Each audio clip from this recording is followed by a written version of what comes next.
안녕하세요. 북일고등학교 국제과 3학년 이호준이라고 합니다. 제가 오늘 소개해드릴 발명 주제는 기계 시스템의 안전 및 응용을 위해 관성력을 고려한 자동 수평 유지 장치라는 것인데요. 저희는 정말 자주 자동차, 버스를 정말 자주 타는데 커브를 돌 때 사람은 기울게 됩니다. 그리고 또 울퉁불퉁한 길을 건너갈 때는 또 자동차가 흔들리기 때문에 자주 불편함을 느끼게 되죠. 그래서 저는 이러한 불편함, 불안정성을 없앨 수 있지 않을까라는 생각에 이 아이디어를 내게 되었습니다. 이제 이 자동 수평 유지 시스템 장치라는 것 자체가 만약 길이 기울었을 때, 아니 자동차에 있는 물체가 기울었을 때 이 물체의 기울기를 다시 원 상태로 돌려주고 이 자동차의 안에 있는 물체의 위치가 바뀌었을 때 기울기를 이용해서 본래 있었던 위치로 돌려주는 바로 그 장치를 자동 수평 유지 장치라고 이름을 지었습니다. 이제 이 기술이 어떤 분야에서 응용이 될 수 있냐라는 점이 가장 중요한데요. 이제 구글 같은 경우에는 자율주행 자동차에 대한 연구를 정말 열심히 하고 있습니다. 그런데 이유가 뭘까요? 왜 무인주행 자동차, 자율주행 자동차를 개발하려는 것일까요? 저는 그 이유를 여기에 뒀습니다.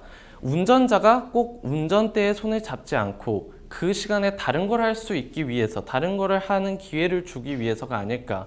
굳이 운전대를 잡지 않고 뒷자리에 가서 카드 게임을 하든지 TV를 보든지 아니면 다른 게임 같은 다른 활동을 즐기기 위함이 아닐까라는 생각에 자율주행 자동차를 위해서 이 자동 수평 유지 장치를 사용한다면 이런 다른 엔터테인먼트, 레저 활동이 굳이 안정한 환경에서만 이루어지지 않아도 되는 그런 환경을 만들기 위해서 이런 분야에서 사용이 될 수 있습니다.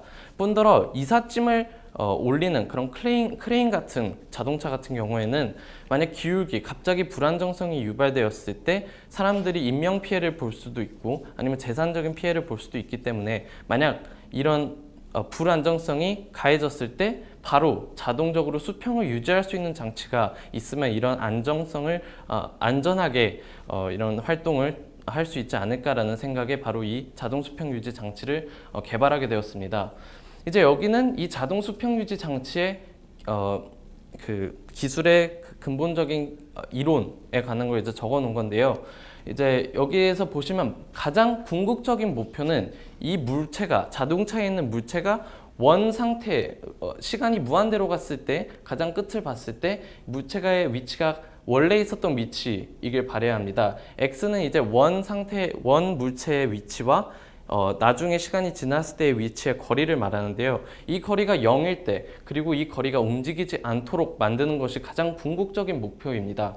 이 궁극적인 목표를 이루기 위해서 저희는 이런 다양한 그리고 또 복잡한 식을 사용하는데요. 가장 기초적인 설명을 드렸을 때 시간적인 문제 때문에 가장 기본적으로 설명을 드리자면 이제 자동차가 기울었을 때 아니면 흔들렸을 때 관성에 의해서 물체가 움직이게 됩니다. 물체가 왼쪽으로 기울면서 떨어질 수도 있고 아니면 오른쪽으로 갈 수도 있고 아니면 위로 튈 수도 있습니다. 그런 움직임을 했을 때 이 물체에는 힘이 가해졌겠죠. 그런데 만약 이 자동차의 플랫폼, 가장 차체의 바닥이 기울이면서 중력의 컴포넌트로 다시 원 상태의 원 위치로 다시 복귀시키기 위해서 이 식이 나옵니다. 이 식은 이제 모든 힘, MA, 이제 마지막에 있었던 물체의 총 힘의 합력을 MA로 나타낸 건데 M은 나중에 이제 약분이 된 거고요. G 사인 세타는 이제 중력으로 인한 컴포넌트로 이제 반대쪽으로 가해지는 힘, 그리고 이 A 이너시아의 코사인 세타를 곱한 거는 이제 처음 물체가 관성력이 주어졌을 때의 총 합력을 나타낸 것입니다. 그래서 M을 약분을 하게 되면서 이런 식이 나오게 되고요. 결국 이제 에너지 펑션이라는 것을 새로 만들어서 이제 이 물체에 가해지는 총 에너지의 합은 무엇인가라고 해서 이 식을 지었는데요. 이거는 가설적인 식이기 때문에 딱히 큰 의미는 없다고 보시면 됩니다. 그래서 이 식을 계속 이제 두 번 정도 미분을 한 결과 이제 세타는 이런 값이 나오게 되고요. 이제 이 세타 값이 기울기가 차체의 플랫폼이 이 세타 값으로 기울어지면서 물체가 움직였던 것을 이제 원 상태로 이제 돌려주는 역할을 하는 것입니다. 그리고 이것은 이제 제가 사용하는 아두이노 코드에 이제 들어가 있고요. 이제 이 아두이노 코드가 이 플랫폼에서 자동적으로 계속 짧은 타임 인터벌을 사이로 계속 계산을 해주면서 이제 이 플랫폼이 이제 계속 각도를 변화시켜 주는 것입니다. 그럼 제가 이제 지금 시연을 해보도록 하겠습니다. 그런데 이제 문제가 한 가지가 있는 게 이게 상황 그 바탕에 따라 아두이노의 센서를 사용했는데 이 아두이노 센서가 초음파 센서인데 별로 좋은 센서가 아니라서 이제 환경에 따라 이제 다른 물체를 인지할 수가 있거든요. 그래서 방금 아까 보셨듯이 이게 계속 두둑두둑 거리는데 이제 그거는 이 상황에 맞게 변수들을 다시 조정해야 돼서 아마 보여드리면 아마 제대로 결과가 나오지 않을 것 같습니다. 그래도 한번 시도는 해보도록 하겠습니다. 이제 이게 수평을 유지한 상태고요. 이제 이거를 이제 돌려주면 갑자기 이제 훅 하고 움직이게 돼요.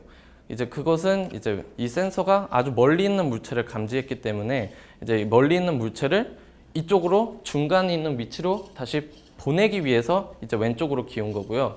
이것을 만약 물체라고 했을 때 이제 이게 중간에 있을 때는 이렇게 중간으로 움직여야 하는데 이게 이제 왼쪽으로 움직이면 이제 오른쪽으로 기울면서 이걸 다시 이쪽으로 보내는 거고요. 이거를 이쪽으로 보내면 다시 기울기가 이렇게 되면서 이제 다시 이쪽으로 보내게 됩니다. 근데 이게 이제 변수만 잘 조정하면 이게 정말 잘 될 텐데, 네, 이제 그거는 정말 아쉬운 점이라고 생각을 하고요. 이제 이런 기술력이 전에 나오지 않았냐라는 그런 저도 정말 많은 연구를 해봤는데, 잠깐 이거 끄도록 하겠습니다. 정말 많은 연구를 했었는데 제가 이제 조사한 바로는 특허 한 2가지 정도가 약간 비슷했다는 생각이 들었습니다. 이제 한 가지는 이 크레인에 있는 이 수평 조절을 했던 것인데 이제 그것은 이제 자동차에 있는 뭐 이런 기계적인 하드웨어적인 그런 것으로 한 거기 때문에 저와는 정말 많은 다른 점을 가지고 있고요. 센서 같은 건 전혀 사용하지 않았고 관성력보다는 이제 탄성력을 더 포커스를 두었고 이제 두 번째 같은 경우에는 이제 무인 주행 자동차에 있는 이제 브레이크 시스템에 관련된 건데 이제 브레이크를 밟게 되면서 기울기가 이렇게 앞으로 쏠리는 것을 방지하기 위한 시스템인데 이제 그것은 센서가 아니고 이제 타이어의 마찰력과 관련된 그런 아이디어가 있었기 때문에 이제 제가 제시한 관성력을 이용한 이제 자동 수평 유지 장치는 이전에 없지 않았나, 그리고 응용 범위가 정말 넓지 않나라는 생각에 이 아이디어를 개발하게 되었습니다. 감사합니다.